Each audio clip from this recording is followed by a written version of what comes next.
In the other installments of this discussion, I have attempted to demonstrate that no good argument has ever been made to establish that God's existence is provable. Neither does the universe have a cause, nor is there any evidence that it follows a design. Further, I attempted to demonstrate that man has no need to believe in gods for his own eternal soul's sake, nor for the sake of the good of society. Moreover, I argued, it isn't even reasonable to assume that a rational argument to the contrary will ever be formulated. In this installment, I hope to demonstrate that belief in gods is a human failing centered in our dependence on explaining and rationalizing those things we don't understand by creating mental metaphors. A metaphor is a form of figure of speech. It means to draw an analogy with words. It also means to describe something in a simple way, illustrating your complicated points with simpler ideas. The parables were metaphors. Aesop's fables were metaphors. Ronald Reagan used a metaphor involving a tree to illustrate his economic plan. Sometimes, however, it is not always easy to know when a metaphor is being employed. If you say that you hope that the Steelers kill the Browns, most people will recognize the metaphor. If, however, you say that you hope that somebody kills your congressman, you may just mean that you hope he loses his next election, but that doesn't mean you won't get a visit from the Secret Service just to be on the safe side. In religion, it is often even harder to know when something is meant as a metaphor and when it is meant to be taken literally. This is often the case whenever anthropomorphism is utilized. Michelangelo painted a famous depiction of God giving Adam the breath of life.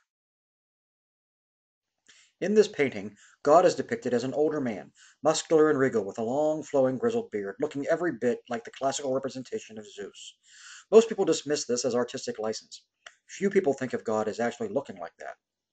Or do they? People think anthropomorphically all the time.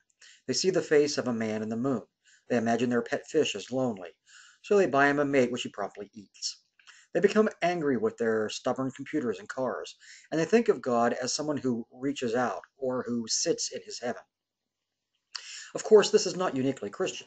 Hindus and neo-pagans have gods and goddesses, as do practically all other religious beliefs, and gender assignment is strict anthropomorphism. In fact, the Greek poet and philosopher Xenophanes accused his countrymen of creating their gods in their own image.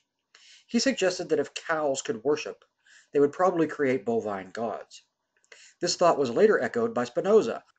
I believe that a triangle, if it could speak, would say that God is eminently triangular, and a circle that the divine nature is eminently circular, and thus would everyone ascribe his own attributes to God. The criticism here is that it is not a matter of God having created us in his image, but rather that we create our gods in our own image. But theologians will deny this. Certainly, the Bible suggests otherwise. It clearly states that God designed mankind to resemble him, not vice versa. But isn't this still just a case of us assuming that God has a human-like aspect? Not according to the Bible. According to the Bible, not only is God human-like, he is male. The original Hebrew is more specific and can be otherwise translated as even less gender neutral. It says, Elohim bara Adam Tselem. Tselem Elohim bara Zakar Negaba bara. The word Tselem is vague, coming from a root word meaning shade. It is the same root word used for the Baal graven images. So if the word means likeness, as in shared image, the quote becomes, God created man of his likeness. Of his likeness, God created man.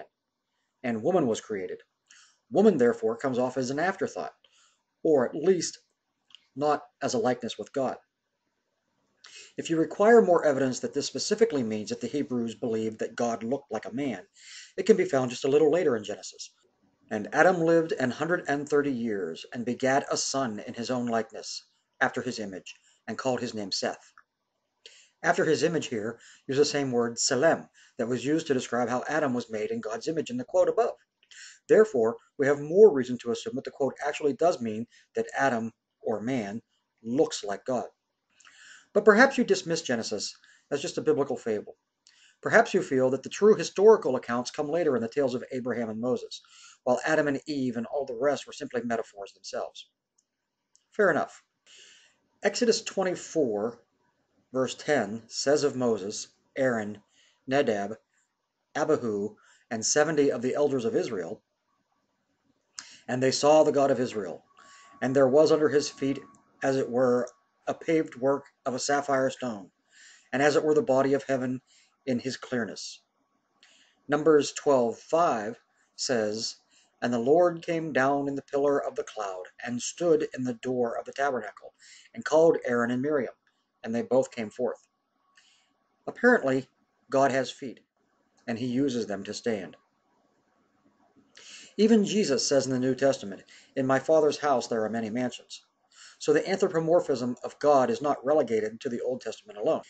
The question, though, isn't really about what God looks like. Even if we remove all corporeal images from our imaginations, we are still left with a God who acts human. He becomes angry. He is jealous. He's prideful and vain. In short, God is emotional, or at least he has emotions. In fact, the God of the Bible must have emotions, or he wouldn't have wants and needs and hopes. God wants us to behave a certain way. He needs for us to believe in him. He hopes that we will come to him of our own will. Yet, if we don't imagine God as anthropomorphic, we can stop using the metaphors. If God is strictly spirit, he becomes only that elusive higher power. If that higher power is not subject to the foibles of mankind, it can be strictly indifferent, as the Brahmanists suggest. Or, if that higher power is the unifying force that allows for creation without judgment, it can be the all-knowing mind spoken of in the Hermetic teachings.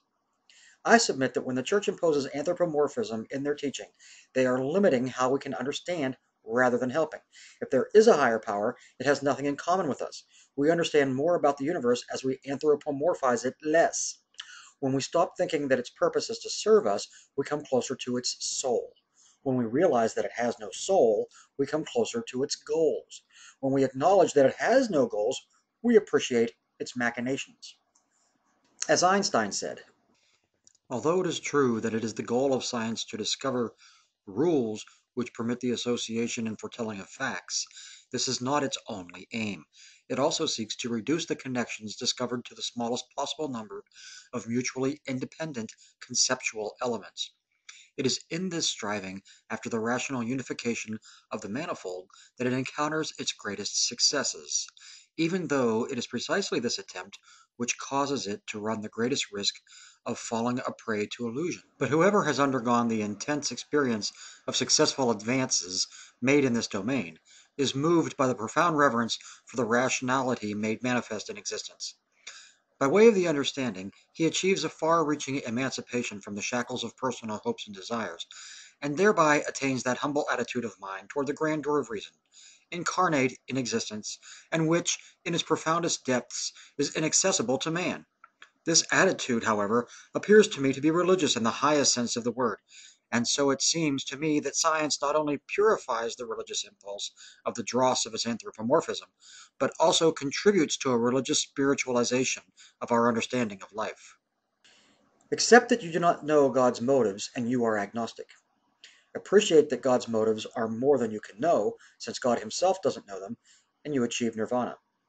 Realize that God is simply an idea in the minds of men, and that men have no significance in the mind of the universe, and you will reach gnosis. Then understand that the universe has no mind, but it simply exists and operates according to accidental and apparent order, and you will achieve something even greater still: atheism. Today's quote is from Richard Dawkins. "We are all atheists about most of the gods that humanity has ever believed in. Some of us just go one god further." Thank you.